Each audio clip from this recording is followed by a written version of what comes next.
সুপ্রিয় দর্শক সবাইকে আমন্ত্রণ জানাচ্ছি বাংলাদেশ স্পাইন অ্যান্ড অর্থোপেডিক হাসপাতাল সুস্থ মেরুদণ্ড অনুষ্ঠানে। আপনাদের সঙ্গে রয়েছে আমি ডাক্তার অমিত হাসান। আমরা জানি যে বয়সজনিত কারণে অনেক সময় ঘাড়ের ব্যথা হয়, এর পিছনে কিন্তু কারণ রয়েছে।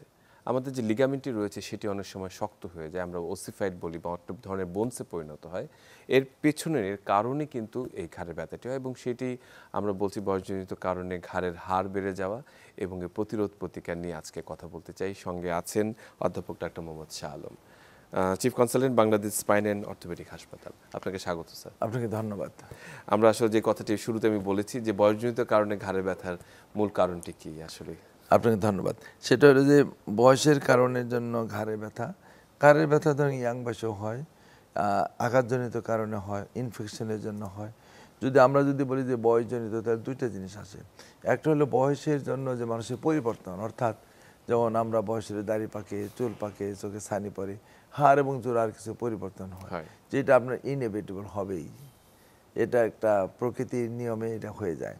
আর লাস্টের দিকে একটা যেটা থাকে টিউমার বা ক্যান্সার, এটাও কিন্তু বয়সজনিত কারণে সাধারণত হয়। বয়স্ক লোকদেরই ক্যান্সার হয়, ইয়াংদের একটু কম হয়।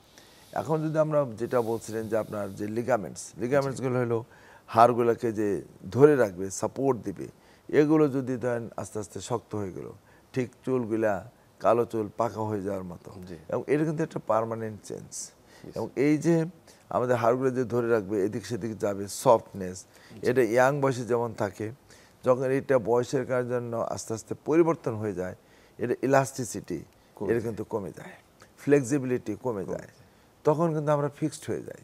এবং এই জন্য অনেক সময় আমরা বলি সার্ভাইকাল স্পন্ডিলাইটিস, যে এটা আমাদের সাধারণ লোকজন বুঝতে পারে। মেরুদণ্ডের অনেক হাড়, ধরেন ঘাড়ের যে পোর্শন 7টা হাড়, একটার সাথে একটা যে লেগে থাকে ডিস্ক, এগুলো খুবই নরম জেলির মতো, কিন্তু এটা যদি বয়সের কারণে জন্য শক্ত হয়ে যায়, তখন কিন্তু এটা রিজিডিটি অতটা ফ্লেক্সিবল থাকে না।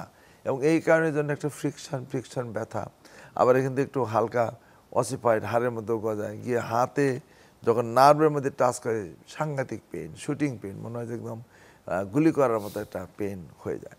এখন আমাদের আজকের যেটা আমরা বলছিলাম যে লিগামেন্টগুলো যদি নরম থাকবে, সেটা যদি শক্ত হয়ে যায়, সেটাকে আমরা বলি যেমন একটা আছে ওপিএলএল, অসিফাইড পোস্টেরিয়র লংজিটিউডিনাল লিগামেন্ট।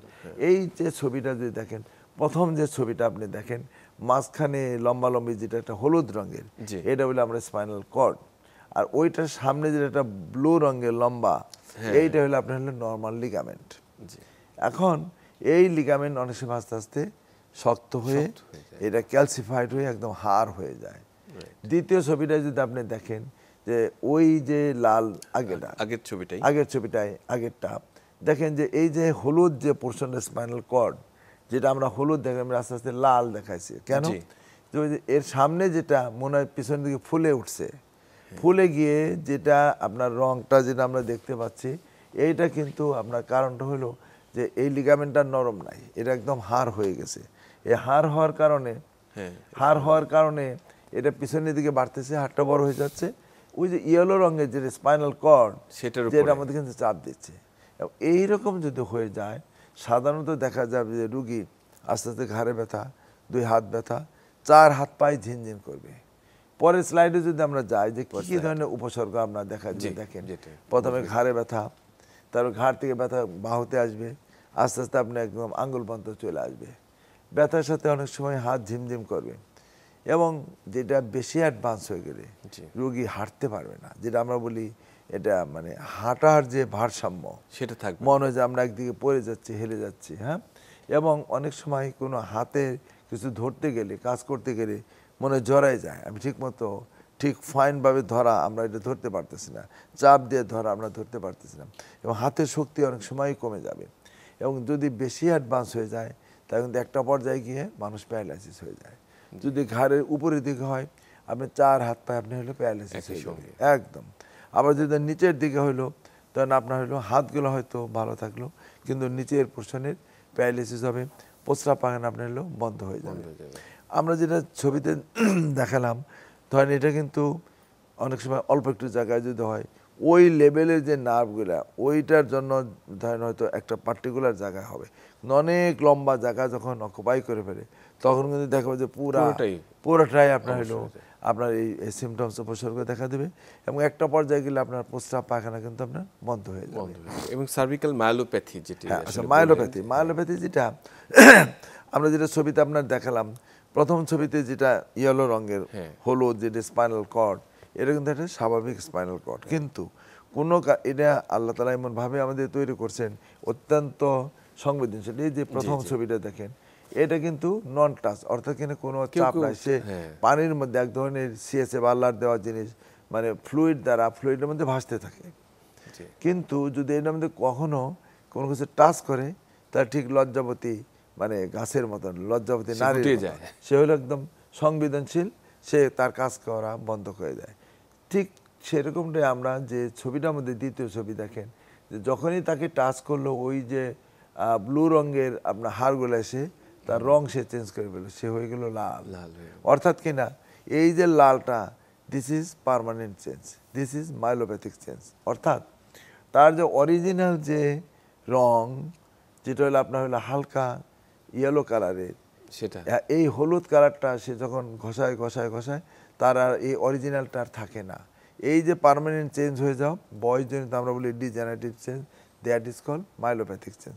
এবং এটা কোনোভাবে আর এটা স্বাভাবিক অবস্থায় আনা যায় না, সম্ভব না। খুবই চমৎকার করে বললেন। আমরা আসলে মূল ব্যাপারটা বুঝলাম যে আসলে বয়সজনিত কারণে এই লিগামেন্টের সমস্যার জন্য যে এরকম হতে পারে, এবং এটি অনেক সময় কিন্তু আসলে ডায়াগনোসিস হয় না। আমরা ডায়াগনোসিস জায়গাটায় আসবো, তবে তার আগে একটা ছোট্ট বিরতি নিয়ে। ধন্যবাদ। সুপ্রিয় দর্শক, ছোট্ট একটা বিরতিতে যাচ্ছি।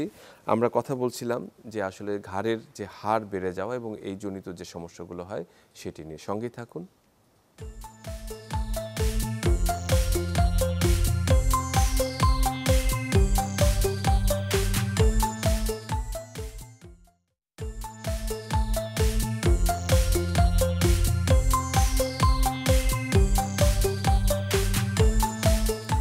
সুপ্রিয় দর্শক, সবাইকে আরেকবার স্বাগত জানাচ্ছি বাংলাদেশ স্পাইন অ্যান্ড অর্থোপেডিক হাসপাতাল সুস্থ মেরুদণ্ড অনুষ্ঠানে।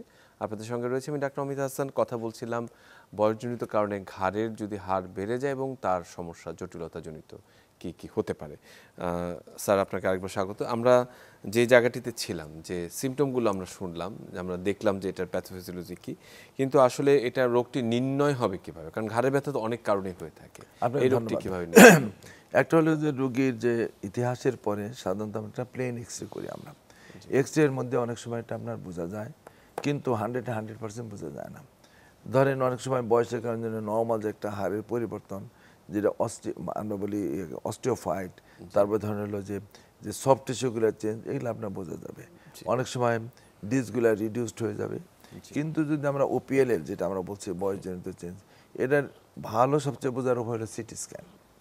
আমরা সিটি স্ক্যান করলে কোন জায়গা থেকে কোন পাশে হাড়টা বড় হয়ে কোন জায়গায় চাপ, আমরা ছবি যেমন দেখেন এই এক্সরেতে কিন্তু আমরা খুব একটা বেশি বোঝার সুযোগ কম। কিন্তু যদি আমরা সার্ভাইকাল স্পাইন আমরা দেখাই, ধরেন হলো 1 2 3 4 5 and 6 নিচের দিকে মার্ক করা নাই, ওই জায়গাটার মধ্যে কিন্তু যদি আমরা বুঝতে পারতাম ঠিক এই জায়গায়, আনফরচুনেটলি দেখানো যাচ্ছে না, তাহলে কিন্তু দেখা যাচ্ছে যে ওই ডিসগুলো কমে গেছে এবং এক্সট্রা হাড্ডি মানে ঠিক বাড়ানো আছে। ঠিক আছে, এটা হলো এক্সরে। কিন্তু আমরা ভালো বুঝতে গেলে সিটি স্ক্যান বুঝতে হয়। এরপরটা যদি আমরা যাই, তাহলে আমরা এটা হয়তো ভালো এইবার এই সিটি স্ক্যানটা, ওই প্রথমটা একদম উপরে বাম দিকে লাল, ওইটা হলো আপনার হইলো এমআরআই। ওর মধ্যে বোঝা যাচ্ছে যে নার্ভে চাপ আছে। কিন্তু আমরা এই যে ডান দিকে যেটা গোল করা একদম উপরের দিকে দেখেন, যে আপনার একদম উপরে প্রথম যে 3টা, ওই যে ফাঁকা জায়গাগুলো ট্রায়াঙ্গুলার সুন্দর, কিন্তু দ্বিতীয় লাইনে দেখেন প্রথম দিকে মানে একটু হাড় বেড়ে আসছে, এবং এই 3 নাম্বার লাইনের 4টা ইমপ্রেশন দেখেন, মনে ওই কালো জায়গাগুলো একদম কর্নার থেকে ডান পাশে থেকে নেমে প্রায় ধরেন 30-35% আপনার লক্ষ্য বাই করে ফেলছে। এইগুলো হলো আপনার হলো যে এই এক্সট্রা হাড়, যেটা এমআরআই তো বোঝা যায় না। এমআরআইতে আমরা বুঝতে পারি কি কয়টা লেভেল, ওই যখন দেখেন 1 2 3টা লেভেল, আপনি যে ওই যে অ্যারো দেওয়া, ও একদম উপরে ব্রেন থেকে একটা মোটা রগ স্পাইনাল কর্ড নেমে আসতেছে, 3টা জায়গায় এরকম হাড় বেড়ে একদম চেপে ধরে আছে। তাহলে কি হবে, এই রোগীটা কিন্তু স্বাভাবিকভাবে হাঁটা সম্ভব না, এবং সে হাঁটতে গেলে তার ইমব্যালেন্স হবে, সে মনে হয় যেন পড়ে যাবে। এখন এরপরেই তো আপনার প্রশ্ন আসে যে তাহলে চিকিৎসাটা কি। আমরা রোগ নির্ণয় করলাম, ডায়াগনোসিস করলাম, খুব আর্লি স্টেজে যদি আসে তাহলে কিন্তু তাদের কোনো সার্জারি লাগে না। এই এক্স আপনি দেখেন যে উপরে নিচে দেখেন কেমন ক্যানাল আমরা বলি, যে এটা মানে একদমই ফাঁকা, কিন্তু ওই যে কালো দাগের নিচে দেখেন 2-3টা এক্সট্রা হাড় মনে হচ্ছে কিছু একটা একটা বের হয়ে আসছে, এবং এটা ধরেন 50-60% কিন্তু এটা দখল করে আছে জায়গাটা। তার মানে ওখানে স্পাইনাল কর্ডটাকে একদম চেপে ধরে আছে। এইরকম ক্ষেত্রে যদি অল্প পরিমাণে হয় তাহলে কিন্তু আপনার হলো সার্জারি লাগে না, কিন্তু অনেক বেশি হলে আমরা সার্জারি করি। দেখেন আমরা কি সার্জারি করছি, আমরা পিছন দিক থেকে গিয়ে ওই যে চাপটা একদম সরিয়ে ফেলে আমরা স্টেবল করে দিচ্ছি, রড স্ক্রু দিয়ে লাগাইতে হয়। বাট নর্মালি যদি আপনি পার্সেন্টেজ চিন্তা করেন 60-70-80% কোনো সার্জারি লাগে না। এদের কিছু নিয়ম কানুন, কিছু ব্যায়াম, থেরাপি, ফিজিওথেরাপির খুব হেল্প আছে। ওষুধ খেয়ে থেরাপি করলে এই রোগী অনেক ভালো থাকে। কিছু মেডিকেশনও আছে, খুব ভালো ভালো মেডিকেশন পাওয়া যায়, যে এই কর্ডের উপরে কোনো চাপ থাকবে না এবং আস্তে আস্তে রোগী নর্মাল লাইফ হয়ে যায়। কিন্তু যখন একটা রোগী ওরকম মাইলোপ্যাথিক চেঞ্জ হয়ে যাবে, যেটা আমরা ছবিতে যেটা আসলে স্পাইনাল কর্ডের চেঞ্জটা কর্ডের মধ্যে একদম চেঞ্জ হয়ে যায়, ওই ক্ষেত্রে রিস্ক নেওয়া যাবে না। কারণ আমরা জানি যে ওয়ান্স মাইলোপ্যাথিক চেঞ্জ এটা থেকে যাবে, সেই জন্য আমরা কি যত তাড়াতাড়ি এটাকে ফ্রি করে দেবো, সে আস্তে আস্তে কিছুটা হলেও ইমপ্রুভ করার সুযোগ থাকে, বা আপনার হলো মানে কি এবার এটা হয়েও থাকে। ধরেন এই রোগীটা যদি আমরা দেখুন একটা পার্টিকুলার রোগীর চিন্তা করি, তাহলে আমরা তার ফলো আপটা কি হয় এটা আমরা দেখবো। যদি আমরা নেক্সট স্লাইডে যাই তাহলে আমরা বুঝতে পারবো। যদি পরবর্তী স্লাইডে আমরা এই পেশেন্ট আপনি দেখেন প্রি অপারেটিভ একদম প্রথম স্লাইডটা আমাদেরকে দেখান, যে এইটা আমরা ছবিতে আমরা বুঝতে পারবো যে সে যখন হাঁটতে যায় দেখবেন আপনি যে সে খুব ভয়, যে মনে হয় যে পড়ে যাবে, তার হাঁটাটা কিন্তু মনে একটু একদিকে হেরে যায়, ইমব্যালেন্সড আমরা বলি। এই ইমব্যালেন্সটা আসলে উইকনেস। এইটা দেখেন আপনার ওই প্রি অপারেটিভ অপারেশনের আগে এই পেছন থেকে যদি সে হাঁটতে যায় খুব কেয়ারফুলি মাটির দিকে তাকিয়ে সে হাঁটতেছে, কারণ তার হলো প্রেশার অনেক বেশি। যদি আমরা এই ফাইনালি দেন পরের যে ভিডিওটা অপারেশন করার পরে তখন যখন সে হাঁটবে কিছু ভয় কিছু কাজ করে, তারপরেও তার হাঁটার মধ্যে স্টেবিলিটি থাকে। এখন দেখেন কিন্তু ওই ভদ্রলোক হাঁটছে মাটির দিকে তাকায়, আর এ কিন্তু স্বাভাবিক দিকে তাকিয়ে হাঁটছে। এটা হলো বড় সুবিধা, যে একটা রুগী অপারেশনের আগে তার যে কনফিডেন্স লেভেল, যে আমি মনে হাঁটতে গেলে পড়ে যাব, কিন্তু সার্জারি করার পরে তার এই কনফিডেন্স লেভেলটা অনেক অনেক হাই হয়ে যায়, তার আর এই কষ্টগুলো থাকে না। এই সার্জারিগুলো কিন্তু একসময় আমরা করতে পারতাম না। তখন যদি আমরা 20 বছর আগে চিন্তা করি, আমাদের এই যে যে জিনিসগুলো এগুলোই ছিল না, এবং এগুলো আমরাও জানতাম না যে এটা মানে করা সম্ভব হবে। এখন কিন্তু আমরা তো করি, আমাদের সেন্টারে তো প্রচুর হয়, এবং অনেক জুনিয়ররা তারা কিন্তু এটা করার সুযোগ পাচ্ছে। এবং যেহেতু একসময় এটা চিকিৎসা মানে ছিল কনজারভেটিভ, অর্থাৎ ব্যায়াম করেন, আপনার হলো ওষুধ খান, ফিজিওথেরাপি, ব্যথার ওষুধ, এইটাই ছিল আপনার চিকিৎসা। কিন্তু এখন কিন্তু তা না। একটা লেভেল গেলে রুগী আমাকে বলে যে স্যার আমি তো ভালো হচ্ছে না, যদি মনে করেন যে অপারেশন লাগলে আমি ভালো হবে অপারেশন করি, মানে এবং এটা রুগীই বলে। এবং আমরাও চেষ্টা করি রুগীকে বোঝানোর জন্য, এবং আমি অনেস্টলি আমার সেন্টারে একদম দরকার না হলে আমরা অপারেশন করি না একেবারে। আমরা এটা চেষ্টা করি যাতে যখন আমরা বলবো যে এটা সার্জারি করার মতো হলেই আমরা বলি একেবারে, এবং আমরা রুগীকে ধরেন এই রেকর্ডগুলো আমরা একটু দেখাই, কারণ ধরেন এটা একটু জানা দরকার যে না এরকম হলেই জীবন শেষ না। আর ধরেন সবাই তো বিদেশ গিয়ে চিকিৎসা করতে পারবে না, তাহলে আমাদের দেশে যদি সুযোগ থাকে সরকারি বেসরকারি প্রতিষ্ঠানে আমাকেই সব করতে হবে তা নয়, কিন্তু অনেক জুনিয়ররা আছে তারাও তো করতে হবে। বাংলাদেশে তো অনেক পেশেন্ট, সুতরাং যদি আমাদের জানা থাকে যে অ্যাটলিস্ট না এর চিকিৎসা আছে, এটা বেশি দরকার, তারপর কোথায় আছে কে করে সেটা হলো পরে। একেবারে আমরা একেবারে শেষ পর্যায়ে শুধু দু একটা টিপস আমরা জানতে চাচ্ছি যে ঘাড়ের বিশেষ করে বয়সজনিত কারণে কি কি।